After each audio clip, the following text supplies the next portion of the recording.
Danielle, spotlight. Oh, you have the website. Okay.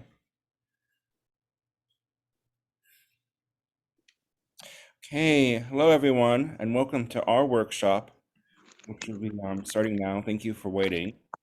And we're so excited to have this, event entitled "The Impact of Nuclear Testing and Climate Change on Frontline Communities."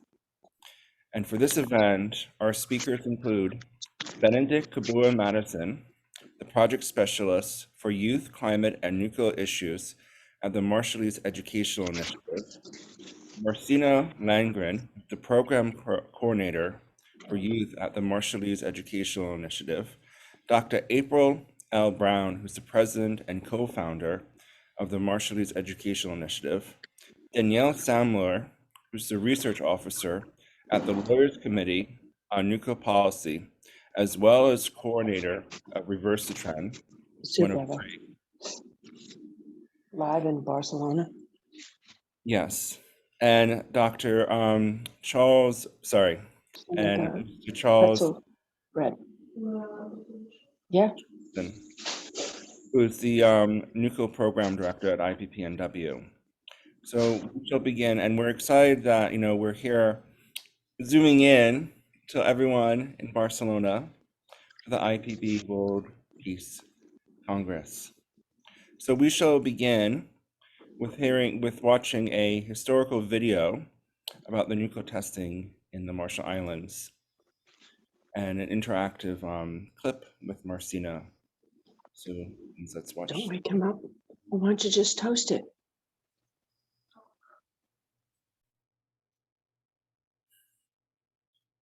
April, will you show? Oh, there we go.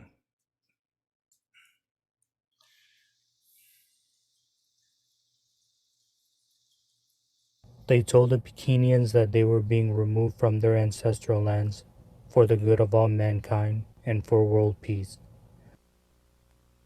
There was a story that my grandmother shared with us a couple of years ago about her experience on Bikini and having to relocate with the population back then.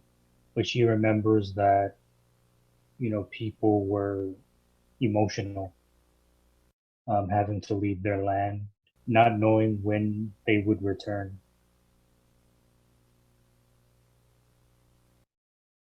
The first tests at Bikini in July 1946 were roughly the size of the bomb dropped on the cities of Hiroshima and Nagasaki.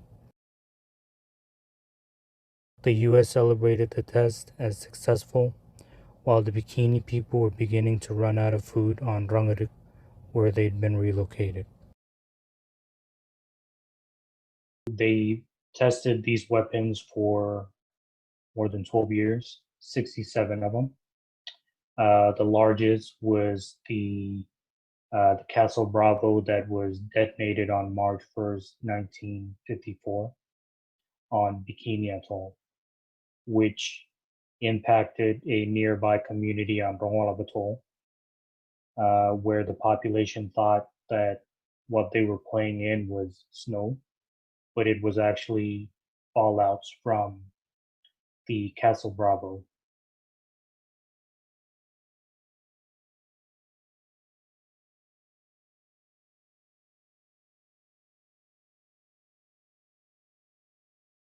Like me growing up, I honestly didn't learn about the nuclear legacy until I got to high school. My parents and my grandparents didn't really talk about it. They said that it was something that they didn't want to relive in memory. So once I found out like what actually happened to our islands, I asked them more questions about it. And talking to my grandparents, they're just like, it wasn't a good feeling. It was like more like bad memories. And when they're talking about it, most of it was just very sad.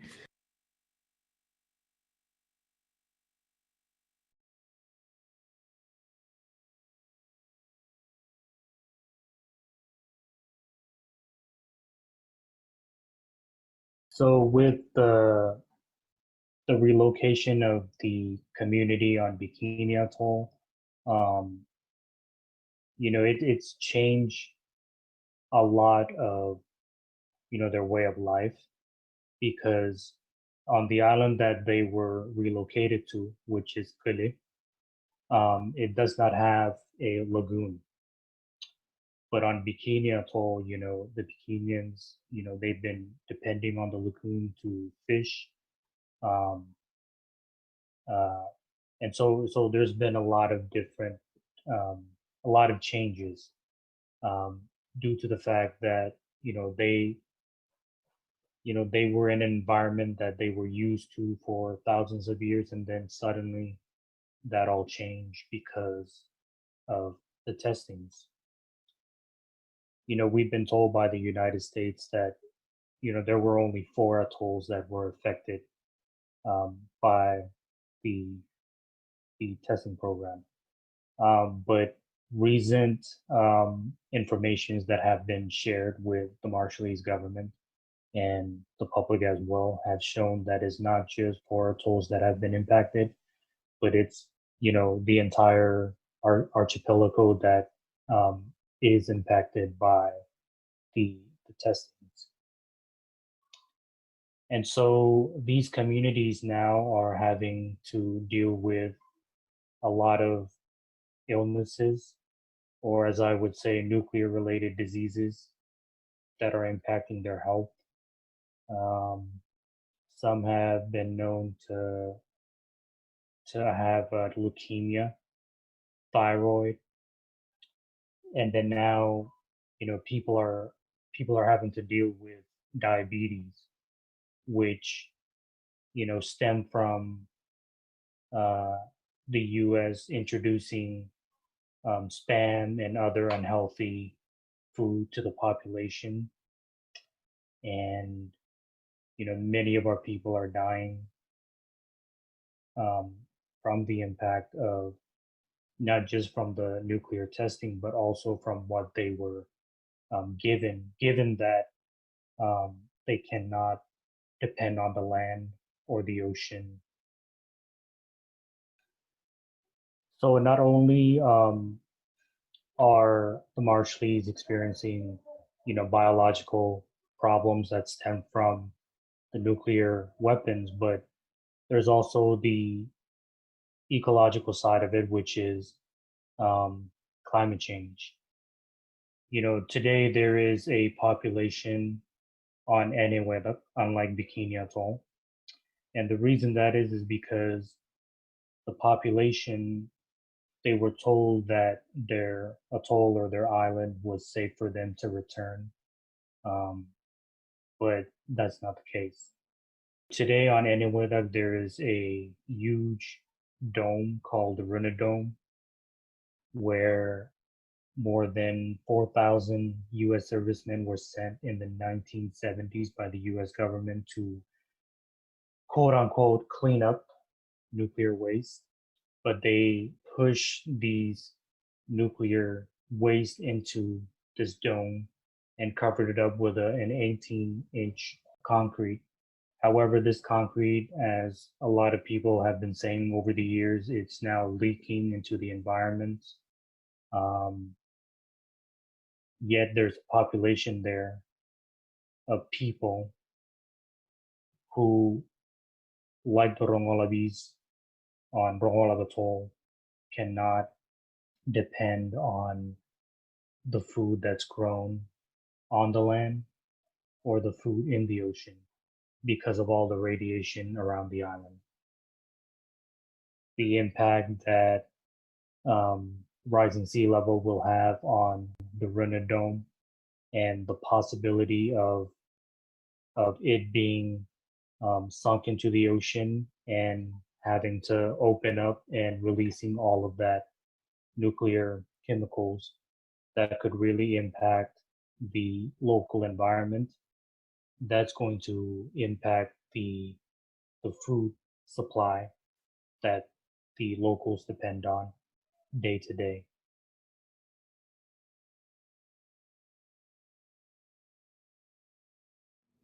Well, I think because a lot of the youth are still learning about the nuclear legacy.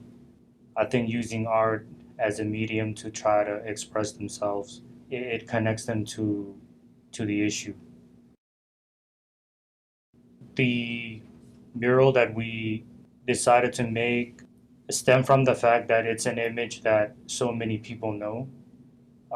Folks like the late Tony DeBroom, he talked about how the sky turned blood red, everything turned red. And so we decided to use that image to remind ourselves that, although the nuclear testing ended 63 years ago, the impact is still felt today.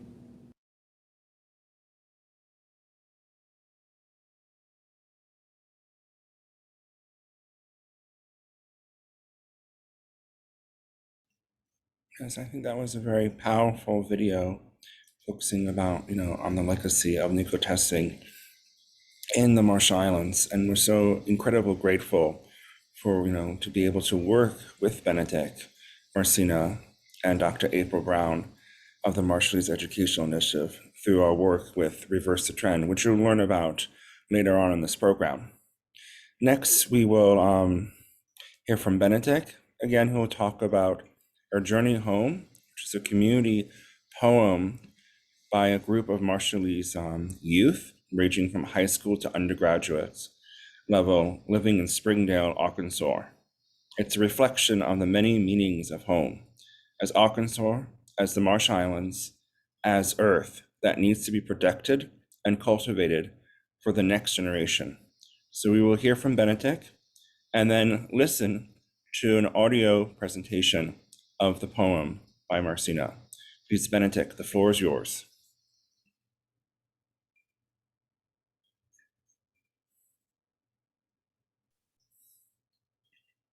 Thank you, Christian. Can everybody hear me? Okay. So in the spring of this year, the Marshallese Educational Initiative brought together a group of Marshallese youth to participate in a series of workshops with the Reverse the Trends lovely Yamayam. A Journey Home, which we'll get to hear here in a bit, is a poem that was written by 6 Marshallese students. And so some in high school, some in college, with the help of lovely Yamayam. And the poem reflects on what home means to each of the students, whether that be Arkansas, where the largest concentration of Marshallese reside outside of the Marshall Islands, or the Marshall Islands, our ancestral homeland, a place that witnessed the detonation of 67 nuclear weapons and is on the front line of the climate crisis, or our planet, which, as Christian mentioned a while ago, that we need to do a better job at protecting and preserving for future generations. And so environment, I feel, is a central theme of this poem. And so we'll get to hear that poem now. And this is an audio of Marcina, who will also be on this program. And so Danielle and Christian, hopefully the audio works this time.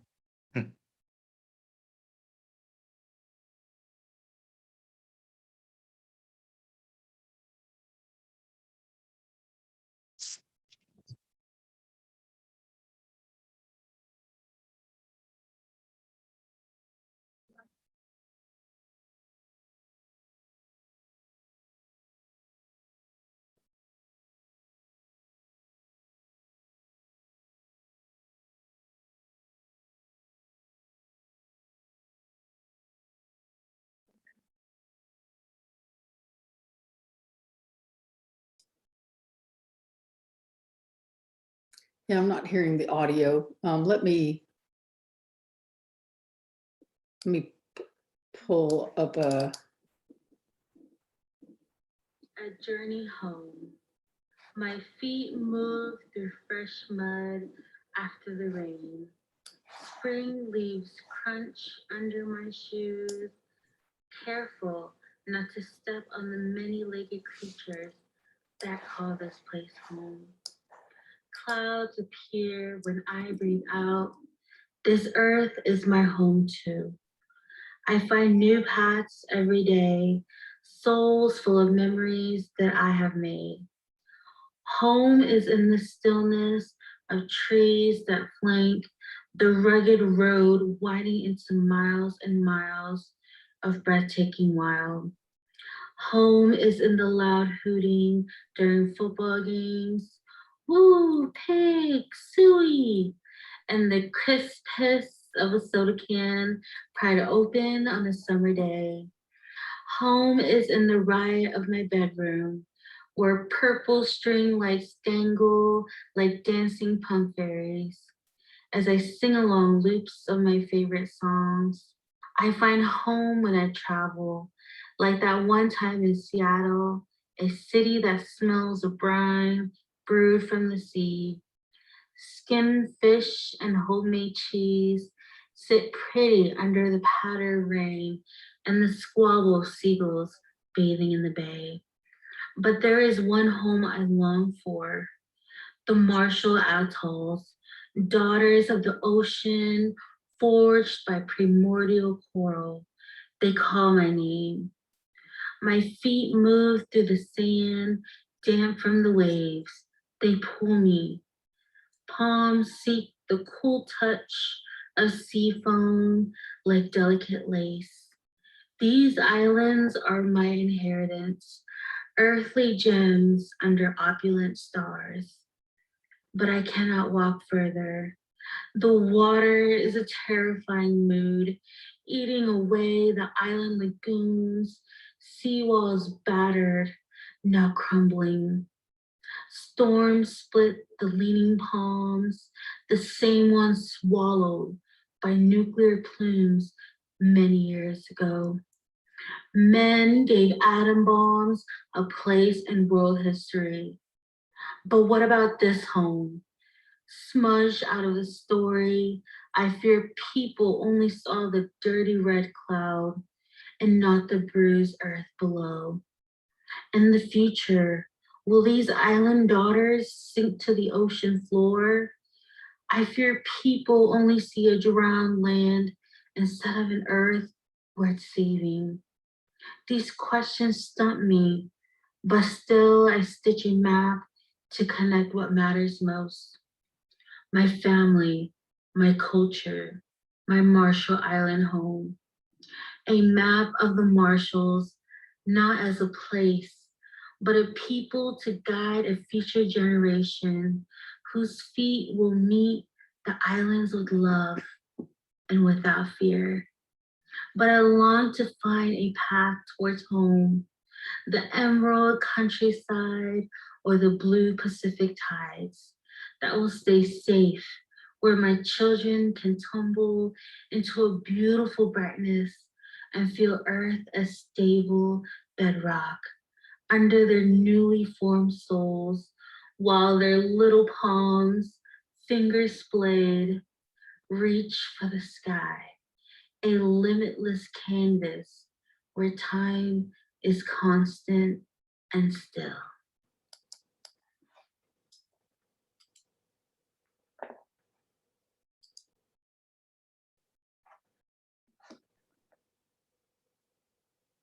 And I just want to add that this poem can be found on the Reverse the Trends website. And at the bottom of it, there's actually an article that goes with it. And we'll put that in the link.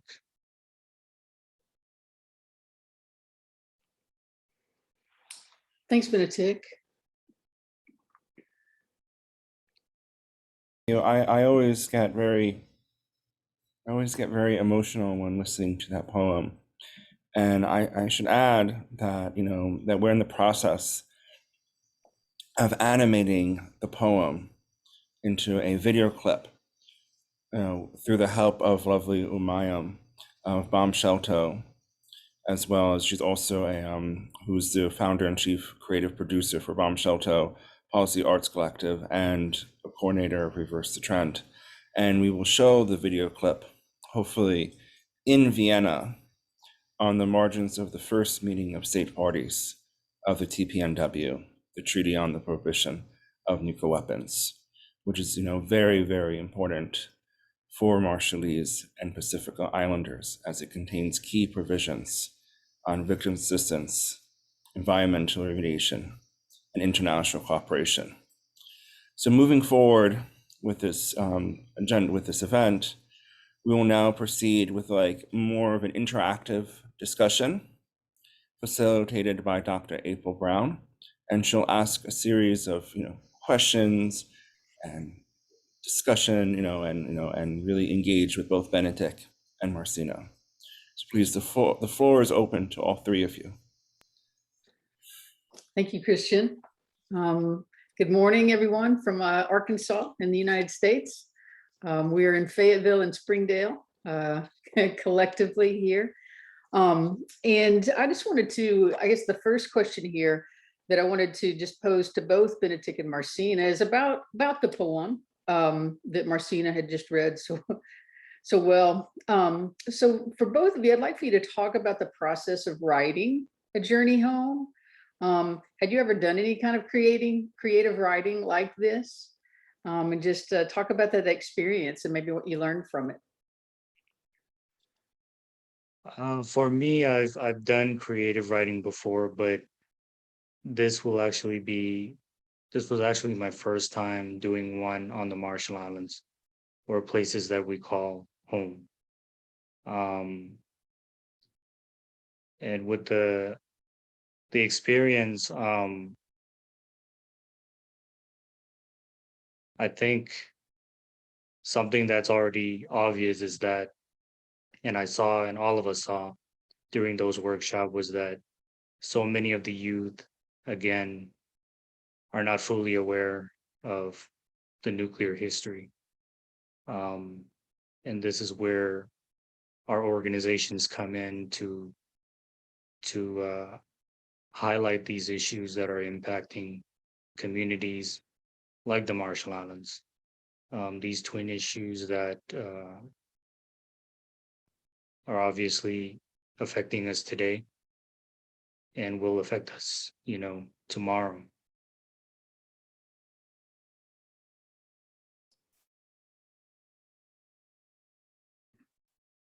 Well, good morning, everyone. My name is Marcina. Nice to meet you all. But as for me, creative writing, I am no writer at all. I don't really like writing, but honestly, the whole experience was just very eye-opening for me.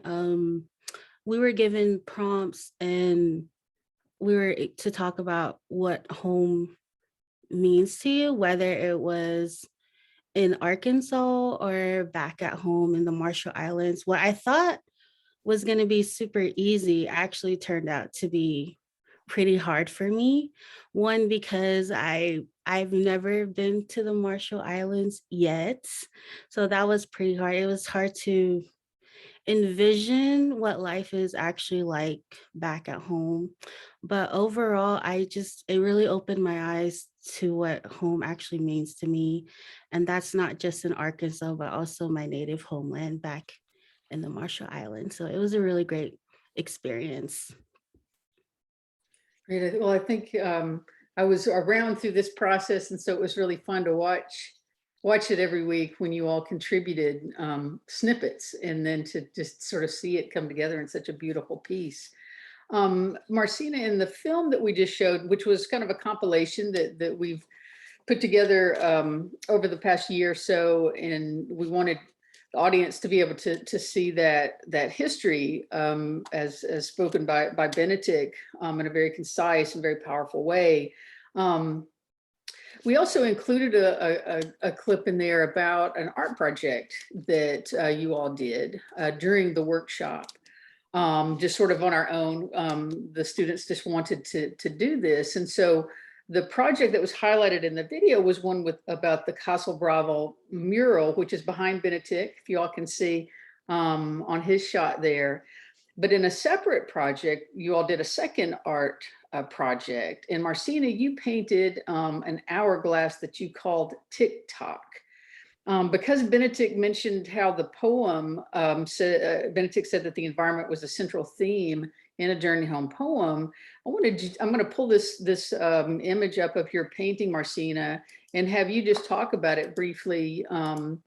What you're doing there?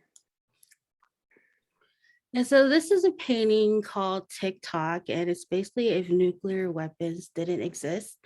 We were tasked to show what the nuclear legacy meant to us. And I'm not gonna lie, it was hard at first.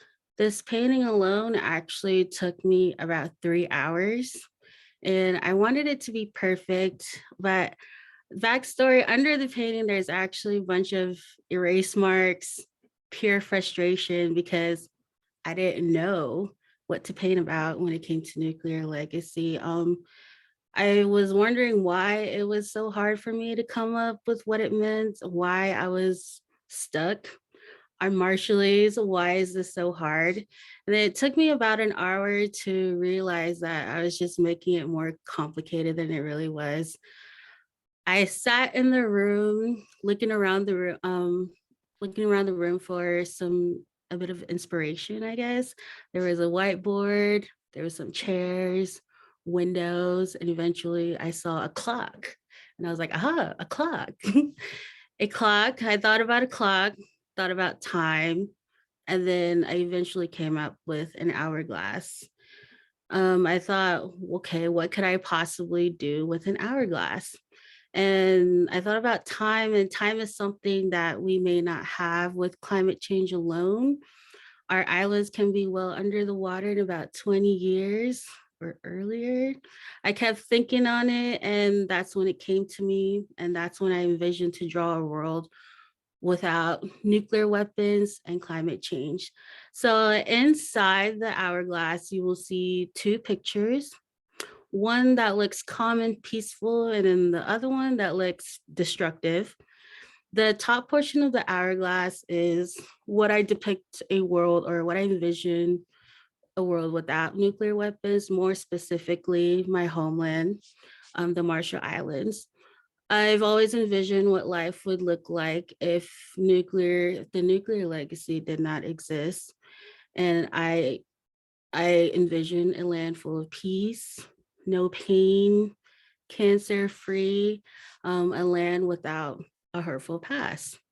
And then the bottom of the hourglass represent a destructive past, 67 nuclear weapons being dropped onto our islands over a period of 10 plus years, a history of pain, hurt, sickness, and then a generation being used as guinea pigs, and aftermath that will forever be embedded into our history, and not a great one at that. And then the outside of the hourglass represents my identity. I am proud to be Marshallese. I am proud of where my family come from. The hands also represent unity, not with just Marshallese, but also everyone who weren't afraid to use their voice to be a warrior, to speak up when nobody would listen, not just with our nuclear legacy, but also the ongoing effects of climate change. And so overall, it represents unity, activists, world leaders, and advocates all trying to help us create change. So. Nice. Well, thanks, Marcina. This is one of my favorites. Thank you. All right. Benetik, just to get a little bit more into the meat of what you were discussing in the film, in the video, you talked about how radiation exposure and these forced relocations, specifically of the Bikinians, but then of others, throughout the Marshall Islands have had an impact, on the people. Could you speak a little bit and sort of explain to the listeners about the importance of land to Marshallese culture and identity? Mhm. Yeah, so land to Marshallese is a central part of who we are. It's a central part of our culture. Um, you know, the Marshall Islands is mostly an ocean nation. So 99.7% of the country is made up of water. And so 0.3% of that is only land. And I think uh, one of our elders in the past mentioned that land to us is gold because that's how much land we have. You know, a land area the size of Washington D.C. basically, and I feel that because of the threat of climate change, and on top of that, our nuclear history, um, if we lose our land, I feel that we could possibly lose that sense of who we are as Marshallese.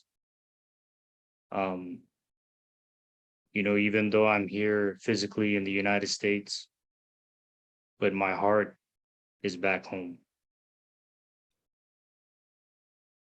Okay. Well, and just to kind of continue along that line, we'll just ask one more and then we'll pick up at the end if to do a little bit more Q&A. But your heart's back in the islands. You both of you grew up for the most part here in the States. Benedict, you were born in Majuro, right, and moved to the States, to Arkansas when you were 6. Marcina, you were born in Hawaii, correct? Okay, so in the video, Marcina, you talked a little bit about, which I think was very moving for me, learning about your experience and first learning about the nuclear legacy, right? This isn't something that's taught in schools. You mentioned how your parents didn't want to talk about it. It's not a conversation that any, I would suspect, Marshallese youth have in homes with their families. And it's not taught in schools. This is the history that's taught in schools. And history, maybe the Manhattan Project, maybe Hiroshima, Nagasaki, and that's it. There's no talk about testing. So why do you think it's important to share this history and raise awareness, not just of the nuclear testing in the Marshall Islands, but what role do you think that youth should play in educating people about the nuclear legacy and climate change? And we'll ask Marcina and then take Benedict's thoughts. Yeah, so personally, for the youth, like in all honesty, I don't want them to go through what I went through. I mean, I just found out about that we even had a nuclear legacy 7 years ago. I'm 25 and I just found out 7 years ago. To this day, it still shocks me that my grandparents and my parents never talked about it. When I do bring up the topic with my grandparents, I always get the same answer. It's more, I don't want to talk about it. It's just a painful memory. They experience both the mental effects of it and then also physical. My grandparents have diabetes, and so that's the physical effects of the nuclear legacy. And then they've also were depressed, and to this day they still don't want to talk about it. And when it comes to I think the youth today are very important when it comes to being advocates and helping raise awareness. We live in a high-tech world, and I think the youth today do so well talking about their opinions on social media. When I was in high school, that's when I found out about the nuclear legacy. But here in Arkansas, we have kids who are in middle school who know about it, who are so interested in their history, especially the nuclear legacy. And I just applaud them. And sometimes I wish that I was their age and in their shoes, and I wish that I found about it. But I mean, I've always wondered to this day, yeah, I just wonder why they just never talk about it. And yeah, I always get the same answer. It's just very painful. And yeah, I just don't want them to go through what I did and just find out more recently about it.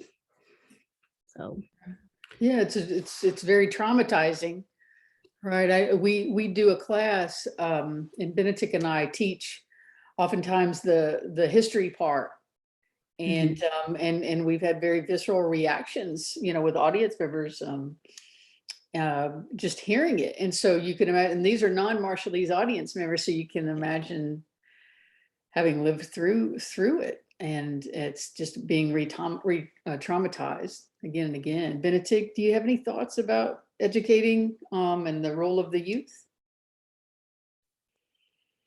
I think a point that I've mentioned before, earlier this year when the Marshall Islands commemorated Nuclear Victims Remembrance Day. Oops, light again. It's on a light sensor, so he has to move around. And the president made the point that prior to 1946, which was the year they began testing nuclear weapons in the Marshall Islands, we did not have allies. And that was mainly due to the fact that, the United States didn't want the world to know what they were going to do in the middle of the Pacific. And so 75 years later, we now have allies all over the world. And the reason is because of all of the voices within the Marshallese community who've advocated over the years, over the decades, sharing our narrative with the world and the ongoing impact that we're dealing with from the nuclear testing program. And so I feel it's important that it is our time for Marshallese youth to continue this narrative, because there's still a lot of people out there who don't know the history. I mean, April, you and I, we went over to Colorado 2 years ago, and I shared about the twin issues of climate change and the nuclear legacy. And everyone there knew climate change, but many did not know anything about what the United States did to the Marshall Islands. And you and I saw that many of those participants came up to us and started asking questions about the Runit Dome, about the Marshall Islands. So that says a lot. As the ambassadors of our culture, the guardians of our culture, of our islands, we need more Marshallese youth out here, to again share the narrative. And that's where our organization stepped in to ensure that this knowledge is passed down to the next generations. All right. Yeah. And I remember that. I remember being somewhat shocked with the folks that were in this audience of 200 or 300 people.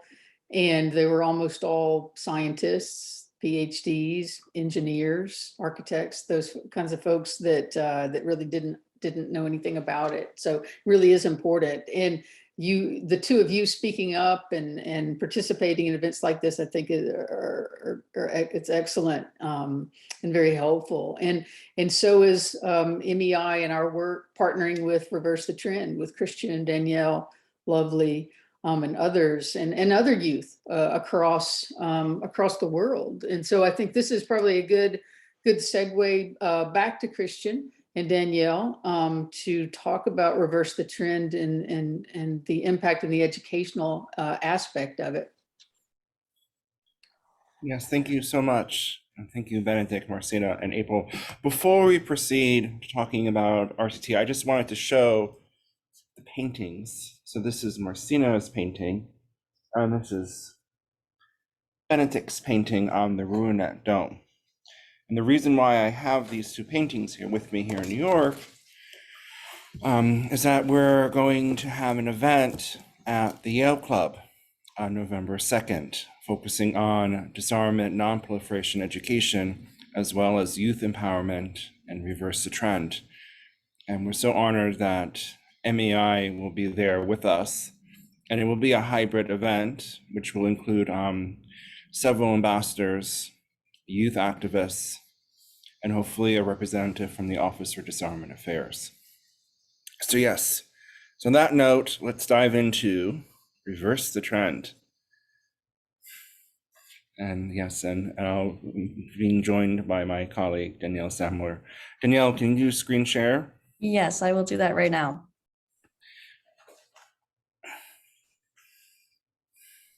Yes, fantastic. So this is our website. It's rttreversingthetrend.com. And many of you may be wondering, what is Reverse the Trend? Well, Reverse the Trend amplifies the voices of young people, primarily coming from frontline communities who have been directly affected by nuclear weapons and climate change. And it takes on an interdisciplinary perspective on critical issues related to international peace and security, as well as climate activism. So we work very closely with youth from the Marsh Islands and the other Pacific Islands, as well as now in the process working with youth from First Nations, both in Canada and the US, as well as youth who are interested in international peace and security. So we're in the process of forming chapters throughout the world, including RTT Francophone region, which includes France and North Africa, RTT Pacific, as I have mentioned before, RTT Japan, RTT Korea, RTT South Asia, as well as RTT Latin America and the Caribbeans, plus RTT Africa. So we're in the process of really engaging with many youth activists and encouraging them to organize events and utilize our educational resources. And here before you is like a picture of all of our events and with our partners. So we have a toolkit. Yes. So we have a toolkit, which Danielle will talk about, which is the Empowerment Advocacy Toolkit, which provides a concise overview about the relationship between nuclear weapons, climate issues. This is the basic overview. Danielle, would you like to highlight it? Yes, I would love to. So yes, this is our toolkit. And as Christian said, the toolkit aims to educate and move youth in the service of fighting against nuclear weapons.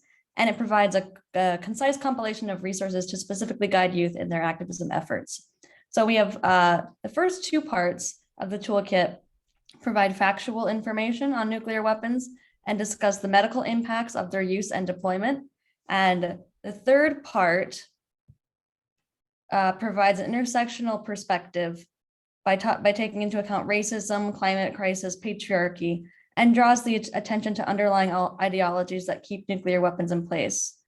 And the toolkit, the last part of the toolkit, teaches youth how to turn this knowledge into activism and become leaders in the field. So yes, we have 4 toolkits here. They were created by one of our interns who did an amazing job creating all of these. And we really try to take an intersectional approach with these toolkits because we believe that the intersectional approach is crucial to thoroughly understanding the intertwined threats of nuclear power games and to finding more creative and effective solutions. And so, as Christian will highlight in our curriculum as well, we really try to take an intersectional approach to everything that we do. And I think that's what makes RTT unique in that sense. So yes, all 4 of these are very useful, and feel free to check them out. And then I will share the curriculum next for Christian to go over. Yes, thank you, Danielle. Yeah.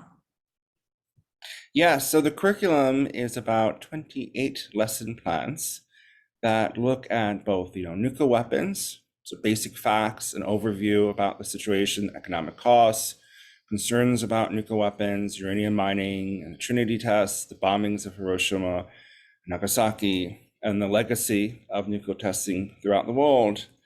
And then it also shifts and looks at recent developments in the international peace and security arena. So the shift from the NPT to the TPNW. So looking at the humanitarian impact of nuclear weapons and the discourse that emerged that led to the creation of the TPNW. And then we transition to climate activism.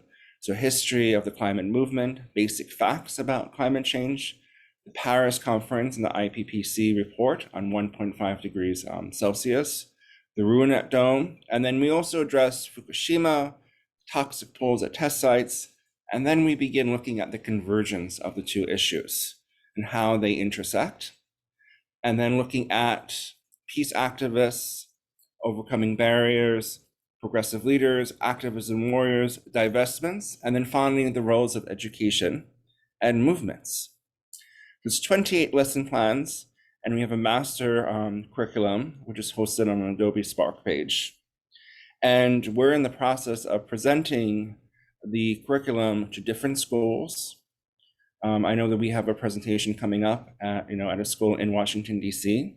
in early November.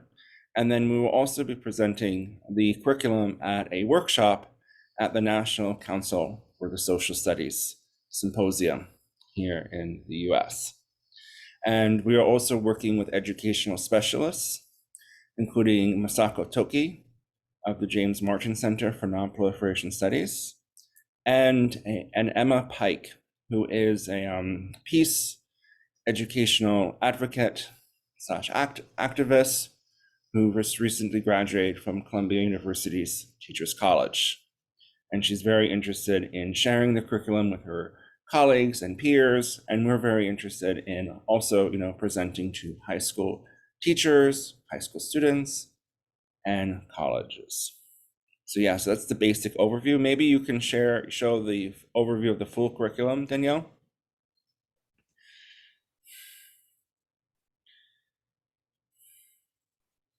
So as I mentioned before, this was, hosted on an Adobe Spark page. Reverse the trend, we have our table of contents and our lesson plans. So you can click on a lesson plan, you'll see a basic overview, information, pictures, a glossary of terms for students. And this is a really great interactive way to, for young people to really understand the issues. And I should share that the curriculum was really created by, youth activists from our many, partner organizations for young people. So this is really, has been really spearheaded by, 20, 30-year-olds, in some cases, a few high school students as well, who added their input and their thoughts. So if you go back to the main page, Danielle, and you scroll down, to the main page. Oh, the homepage, yeah. Yeah. No worries. You can see our list of partners. So we're really, thrilled that we have so many partners who are joining us. So our partner organizations include Nuclear Age Peace Foundation, which I am part of, Lawyers Committee on Nuclear Policy, where Danielle also works, as well as 0 Hour NYC, Peace Boat US, MEI, the Marshallese Educational Initiative, IPPNW, and we're so grateful that, Chuck is there in Barcelona sharing this with all of you. The Youth Nuclear Peace Summit, which is based in Winnipeg, Canada. The UN Association of Fiji, Amplify Network, Pathways to Peace, Manhattan Project for a Nuclear-Free World, the University of the South Pacific Student Association, Peace Quest, which is based in Canada, and Climate Cardinals, as well as Bomb Shelter, which is Lovely Umayam's organization, and very recently, and we're so thrilled to have them as a partner, the Youth for the TPNW. And we're also a proud partner of ICANN, the International Campaign to Abolish Nuclear Weapons. And our philosophy in terms of engaging with youth from frontline communities is really focused on engaging with experienced activists who help guide us in the process. Because we do not believe that we should be like imposing and sweeping in to a community and just, telling them what to do. Rather, it should be a holistic approach in which we're working with youth activists from the community. So perhaps Danielle, you can briefly show the team and just our amazing advisors.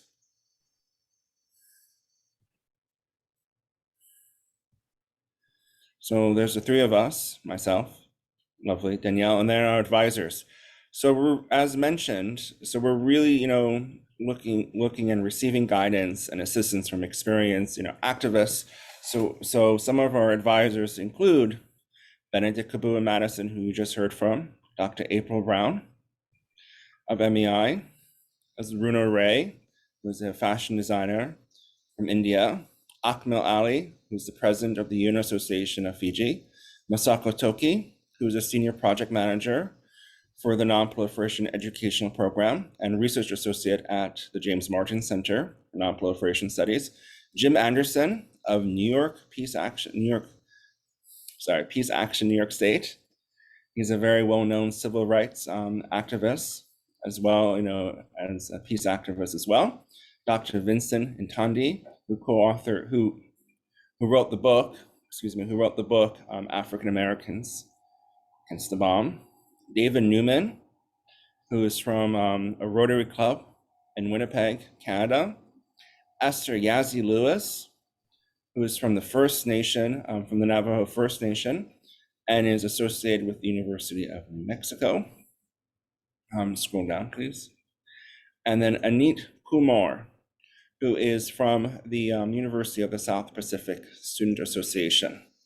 And we're so glad to have all of them on board, really helping and providing us with guidance. And as I mentioned before, we're really in the process of forming different RTT chapters and really engaging with youth. And I think that's just so critical to really provide platforms for young people to express themselves. And perhaps Danielle, you can show the community forum, and then we'll transition to one of our coordinators from RTT Pacific. Yes, so as Christian said, we really want youth to be engaging with each other and have it be an open dialogue. So we created this community forum on our website. And what we have here is a bunch of different channels for interested youth to communicate, organize events, and connect on these issues that are important to them. And it's a free forum, and all you have to do is sign up. And we have multiple regional channels as well for youth to connect with others in their region, as well as discussion-based topics on critical issues. So as Christian said, we really want it to be an open space for youth to express their thoughts and exchange ideas and organize events, organize chapters, as Christian was mentioning before. And it's really going to be a great space for youth to engage with one another. And yeah. And perhaps you can click on RTT Pacific and just show all the discussions if you scroll down. Oh, yes. And then RTT Pacific. There we go. There we go. Yes. So as you can see, there's introductions, welcome, registration link in terms of the Youth for the SDG Summit, introductions, a campaign to protect the Blue Pacific. The RTT Pacific Youth, Manoa, who's on this call, will briefly, share. They're working on, different, on climate issues, nuclear disarmament, as well as thinking about the TPNW as well, and universalization of that very important treaty. So that's the basic overview from us. Danielle, would you like to share more?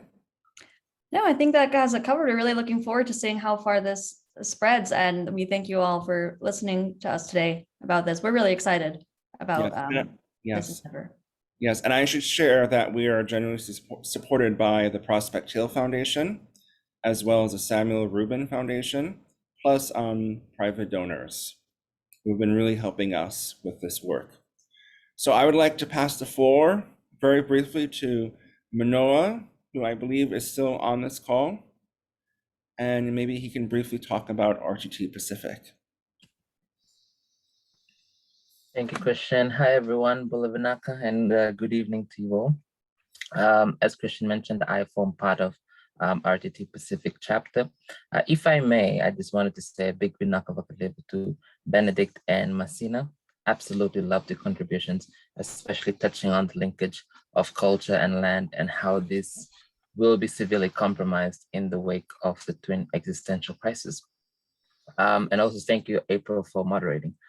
Our work as RTT chapter, Pacific chapter, draws similar to the inspirational work of Masina and Benedict, although because we're just newly established, we haven't gone much in depth into them. We are a newly established group of people, young people, who are also driven to raise awareness in our Pacifica local communities on the dangers of nuclear weapons and climate change. A lot of the challenges we face are also quite similar to that brought forward by Benedict and Masina. Most of our Pacifica family are unaware of our shared nuclear legacy. Our young people are unaware of the deadly nuclear testing that occurred in our region years ago, the effects of which we are still facing today. Nuclear education isn't taught in our schools, and any lived experience by our grandparents and great-grandparents aren't shared because of how hurtful those memories were. But we are willing to change that. Under the supervision and guidance of RTT, we strive to formalize our organization and to organize local and regional activities that raise awareness on nuclear weapons and climate change within our own local communities. Some of these activities were mentioned by Christian, which was working in the field of climate change, developing a climate justice statement, and also thinking about lobbying our regional governments to support the universalization of the TPNW. Definitely not a stroll in the park, but a journey we are willing to take nonetheless. Vinaka.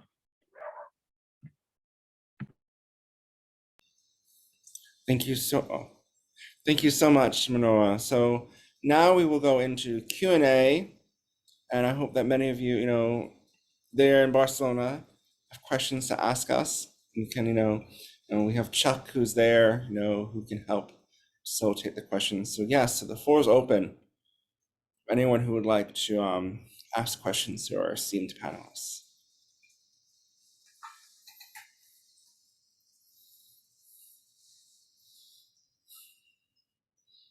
You can raise your hand virtually, or you can put your question in the chat box.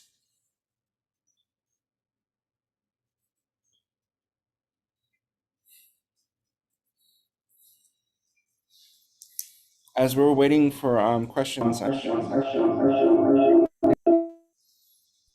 you'll need to unmute. You'll need to mute yourself, Christian, I think, for this to work.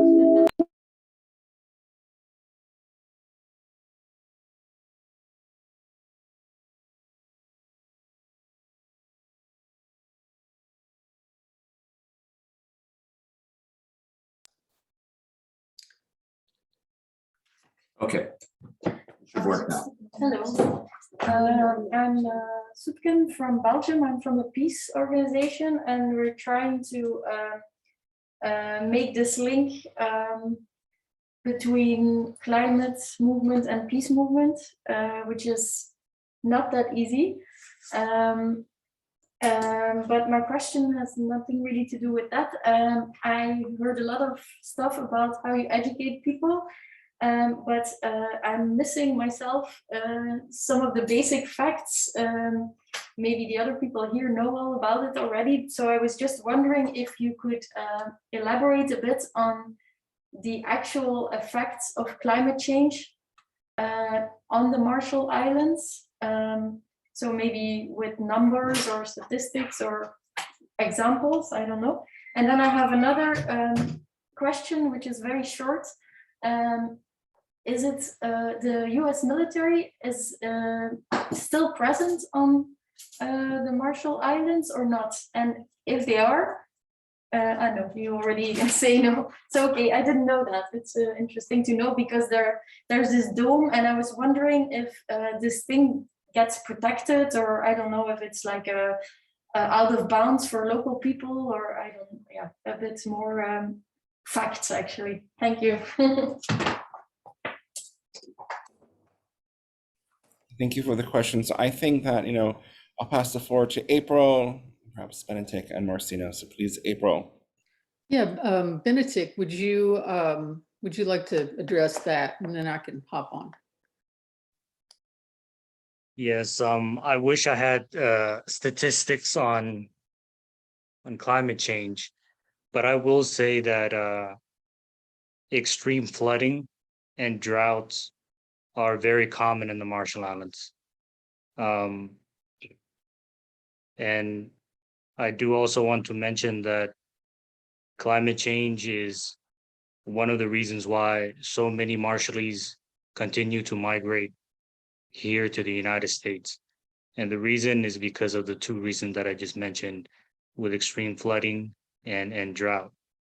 And so it's hard for folks on the outer islands to grow food in order to support themselves and their families. And so what happens is they will move to the urban centers of Madro or Guadeloupe,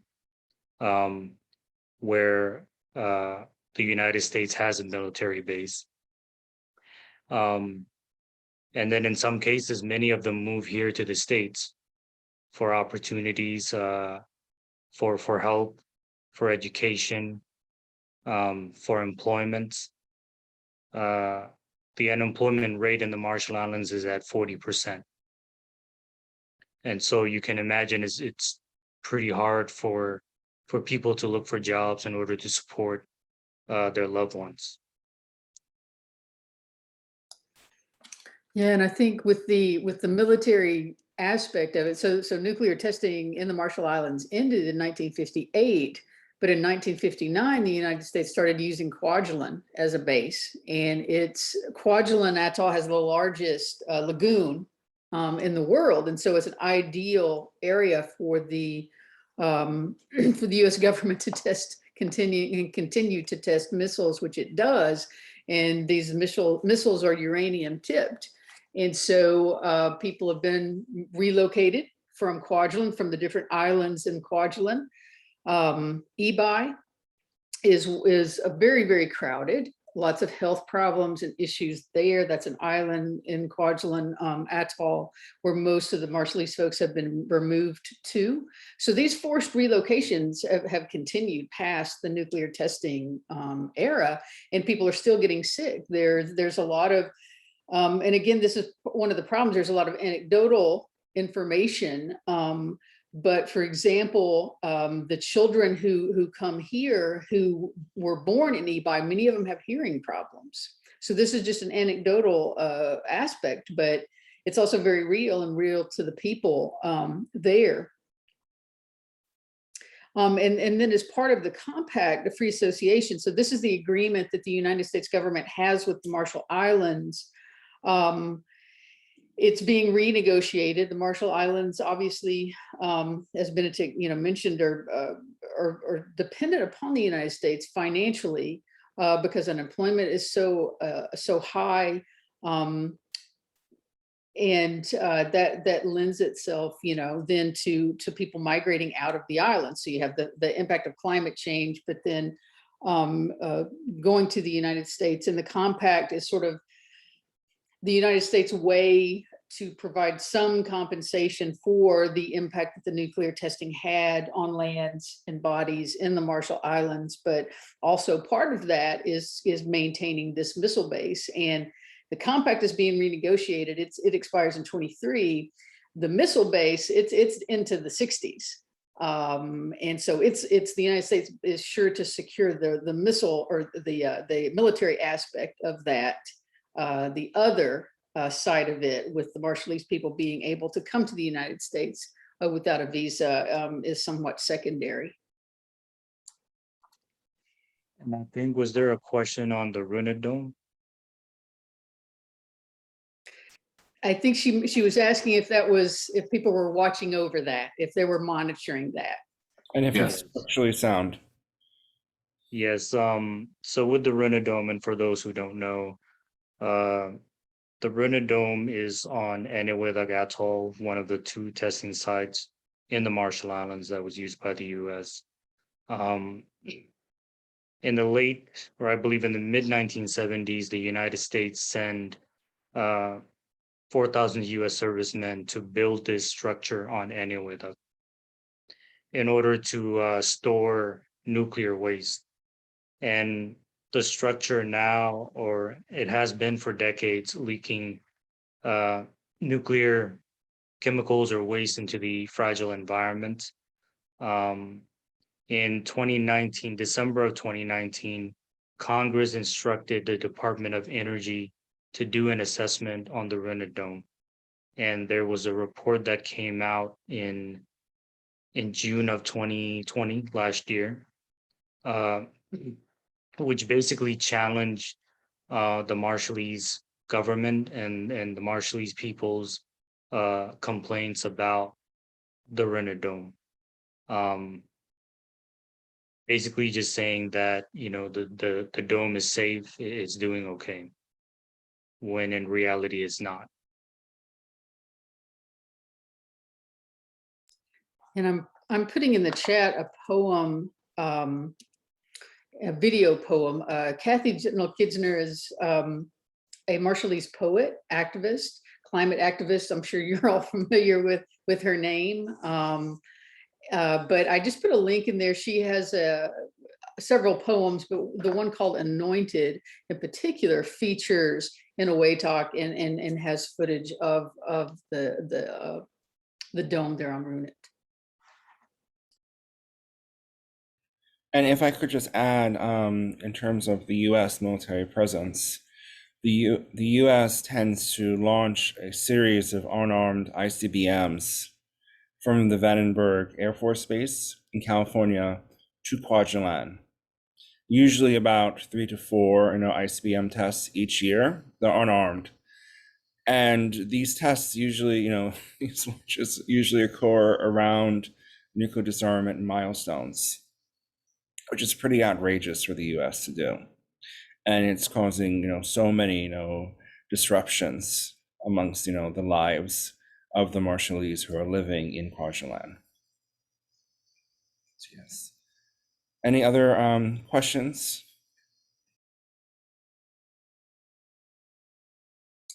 Where do I look?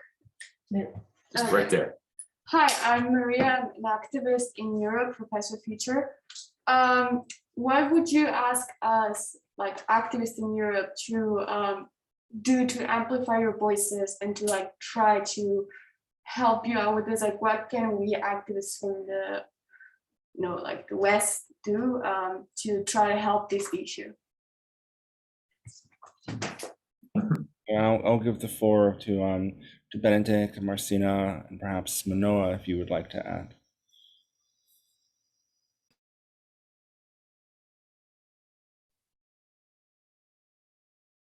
I think the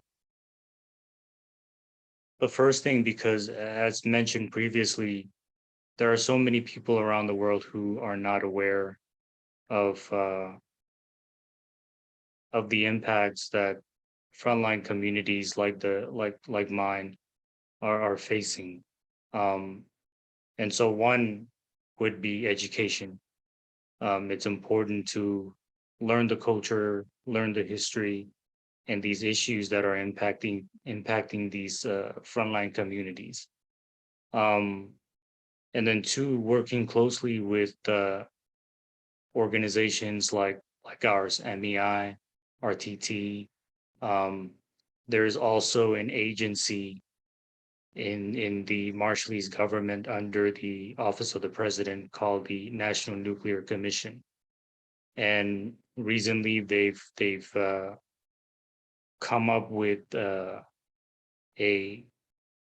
some lesson plans that they would like to implement at all of their schools throughout the country. Because again, it's not just Marshallese students or youth out here in the States who are not aware of this, but it's also Marshallese students in the islands who are not aware of, or are not fully aware of the nuclear history. And then, of course, using your platforms to ensure that this knowledge is shared with others. I think that's all. Unless Marcina or Manoa have.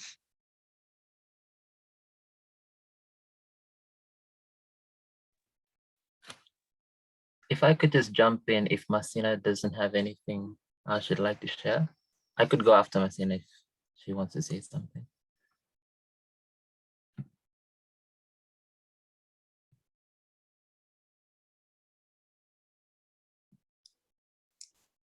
Marcina, did you want to go? We're not.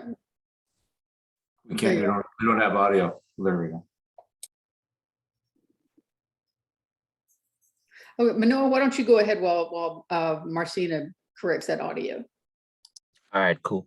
I think that's a really good question. What can youths from the international community do to amplify our voices? I think most of what I wanted to say, Benedict has also touched on it. I think the only thing I'd like to add is to recognize the issue.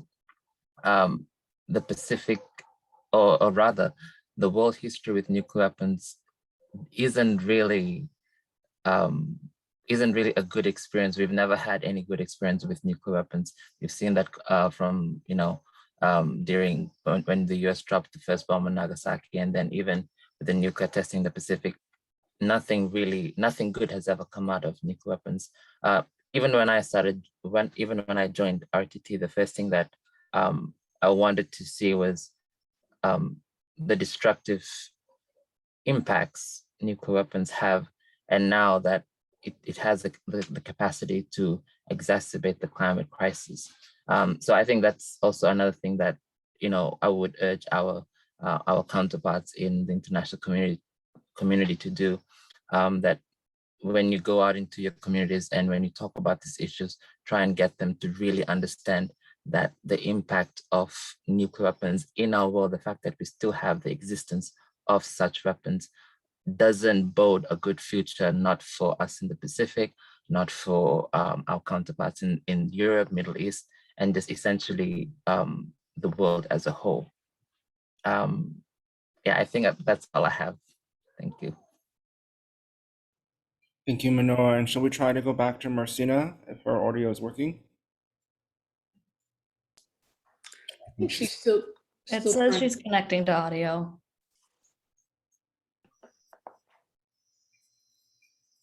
So should we, oh, it has, I think she's on now. Marcina, would you like to add? Sorry about that. I need to update my Zoom. Sorry, can you repeat the question? I finally connected. Yeah, so it was focused on what can, in particular, youth activists from Europe can do to help amplify and help support the Marshallese youth activists and the situation, and to really help raise awareness about the situation in the Marshall Islands.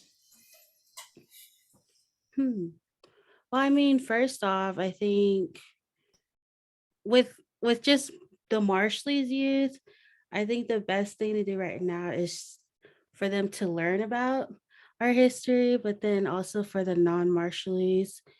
I think the best way for them to help us is just to continue to learn about our history and then help in any way that they can. So sorry. Thank you, Marcina. Do we have maybe another question, perhaps? And I think perhaps this could be the last one, since I know we have to wrap up soon.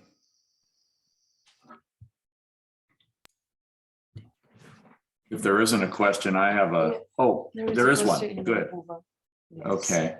We have one in the Q&A. How can we compromise accountability and transparency with corruption? I'm not sure exactly what they're driving at here, but that's the question. How can we compromise accountability and transparency with corruption? Does anyone want to take a stab at that?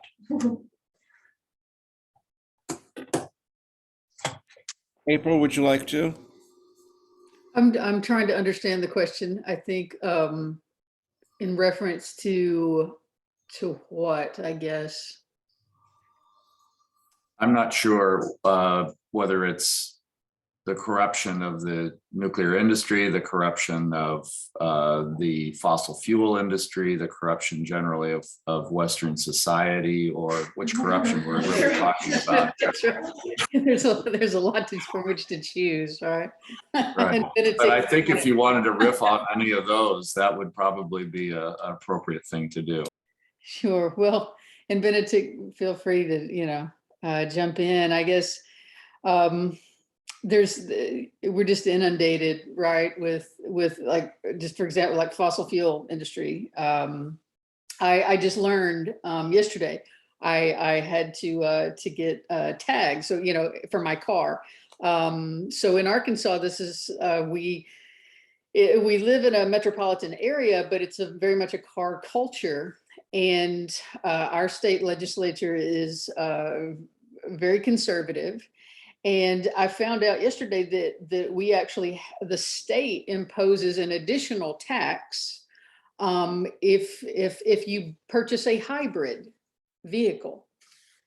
So instead of promoting, right, getting off of this reliance of fossil fuels, you actually have to pay more taxes if you purchase a hybrid in our state. So you have that. You have, and Benedict could speak to this as far as the lack of transparency with the United States government about what happened during the nuclear testing period. In the 1990s, there were a group called Downwinders in the United States, atomic veterans, as they're called, US servicemen who were exposed, and then folks within the United States who were exposed to radiation during the testing era. And there was pressure to release documentation because people were getting sick, right? People were suffering from cancers and different things. And so these hearings were held in the 90s, and under the Bill Clinton administration, documents were released that related to the extent that the testing took place. And so there was this big document dump, and almost immediately the US government started reclassifying these same documents, and the Department of Energy, the same thing. These documents were released, and then they were pretty much all taken back. The Marshall Islands submitted under the compact, they submitted an appeal basically that asked this 177 section asking for the United States to basically renegotiate the compact and look at just the extent that nuclear testing had on the Marshall Islands, because it hadn't been, all this information had not been taken into account when the compact was negotiated, and the United States refused. But it was US government documents that proved, right, provided the evidence about the extent, even though the Marshallese people had been talking about it for decades. So that's a transparency issue. So I don't know if Manoa or Benedict wanted to address that as well, and additionally. The nuclear history in the Marshall Islands, I say, is filled with just secrecies and lies. There are still documents that the United States government continues to withhold from the Marshallese people and the Marshallese government. And now that we are renegotiating the Compact of Free Association, I think before that document is signed, first the United States needs to officially recognize the the destruction that they have caused on Marshallese bodies and lands, and release all of the classified and redacted documents that they haven't shared with us. Because really there is no closure without full disclosure. And in order for us to move forward, there needs to be transparency. And the American public, it's why it's why we educate people wherever we go about the nuclear testing, particularly here in the United States, so that the American public knows about this. And we often encourage them to, if they want to help amplify our voices, they need to hold their leaders accountable. Stop electing people who support the nuclear industry or the fossil fuel industry, because these are industries that will eventually kill people like mine if we are not serious about creating a world that's free of nuclear weapons and creating a livable planet for everyone.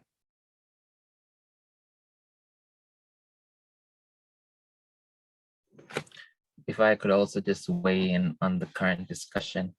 I've always thought that with our current leadership, the words accountability and transparency only sounds good when said in a speech, but in terms of practice, there's not much done to it.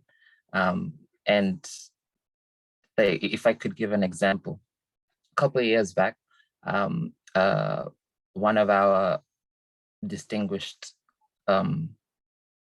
politicians from the Pacific, he was a former president for the Kiribati. I think his name was President Anoteto. He had gone to a meeting in Australia, and during a private dinner, he had gone up to one of the MPs, if I could remember precisely. It was supposed to be just a normal conversation about Australia's commitment to climate change and the Valley partnership that the Pacific had with Australia. And this Australian MP turned around and just said to our distinguished president, quote unquote, what is it that the Pacific need? Does the Pacific need more money? That was exactly her words, which was publicized in The Guardian, in all of the newspaper sources that I read up on. What was really striking to me was the lack of accountability and transparency by these countries, even though they call on others to take up responsibility, to be accountable for their actions. Very big on that, but very light on practicing it themselves. I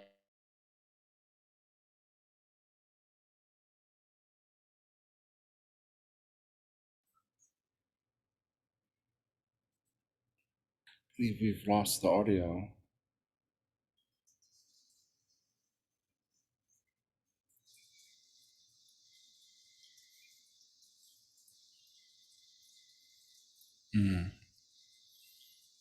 Well, I'm sorry that the audio was cut off while Manoa was that will only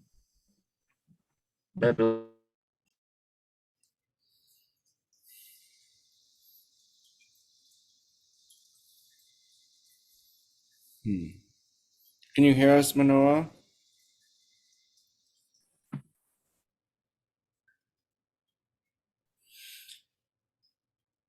Sorry, did I go off? Yeah, it froze a bit. Oh, okay. Yeah, I just wanted to say that with the role of young people in society, we really need to be the place people that hold our leaders accountable, whether you're in Europe, whether you're in the Pacific, whether you're in the Middle East, wherever. Young people play a critical role in holding our leaders accountable. Thank you. Thank you so much. And I think, Chuck, you wanted to ask a question. I know that we have about 5 minutes left. Oh, I just simply wanted to thank you for these incredible presentations and very moving and for me as an American, extremely shameful to know. I already knew a lot of the details, but to hear them repeated again is kind of disgusting. But we need to move beyond disgust, and Reverse the Trend is doing that. MEI is doing that. And a question was asked earlier about what Europeans can be doing. I'm with the International Physicians for the Prevention of Nuclear War, and we're part of Reverse the Trend. When it comes to the climate issue, the COP26 meetings are going to be occurring in Glasgow, and additional climate action is being done. Publicizing what's happening in the Pacific Islands is an extremely important part, I think, of the advocacy for taking action right away. And I also think with the first meeting of states parties on the Treaty on the Prohibition of Nuclear Weapons in March, I think a strong understanding from Europeans and discussions with their governments about the damage that's already been done with nuclear weapons, and how we need to, using Articles 6 and 7, create compensation funds to assist, not just money, as Manoa said, but in some cases, harm has been done that can't be undone. But to the extent that the dome itself, that was talked about earlier, could be fixed, and other things could be done to improve matters. Obviously, those things are not going to be free, and need to be, the countries responsible for them should be told that they have responsibility for taking care of them. So these are the kinds of things, and some of those countries are NATO countries.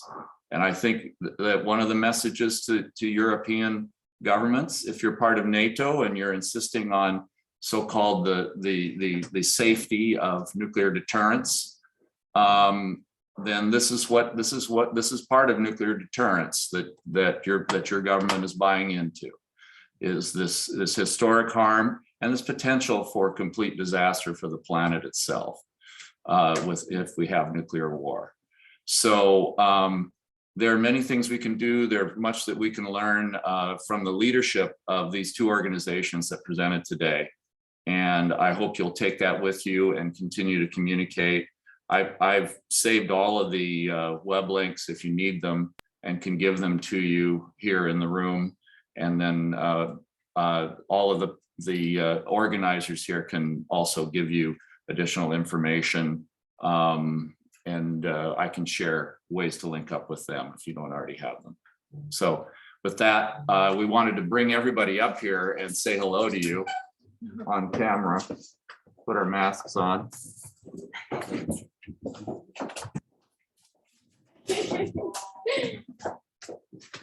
We're modern. Yeah.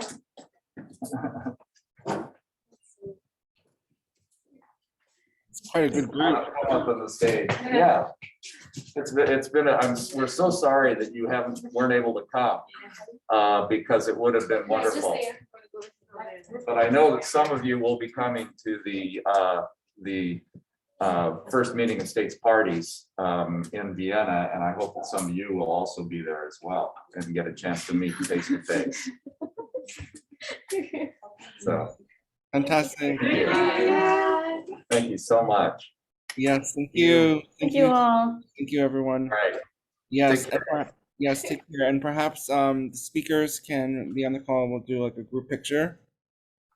Oh yeah. Oh yeah. Let's stay Yeah, there. let's do a group picture with all of you as well. Danielle, would you like to take it? Yes, I will do that. Hang on. Please, everyone, turn your camera on. This is like for everyone. So You can, yeah, please. on Zoom. Oh, there's Manoa. Manoa, Okay. Are we ready? yes. Okay, 1, 2, 3. I'll do another one. Wave. Great. Awesome. Awesome. Well, thank you, everyone. And we've been recording this Zoom session as well. We'll share that out and tweet it. And yes, and we're looking forward to seeing everyone hopefully in Vienna, the first meeting of state parties. Okay. Absolutely. MEI will be there. Yes. Thanks, everyone. Bye. Thanks, everyone. Bye. Thank you. So let me mute it.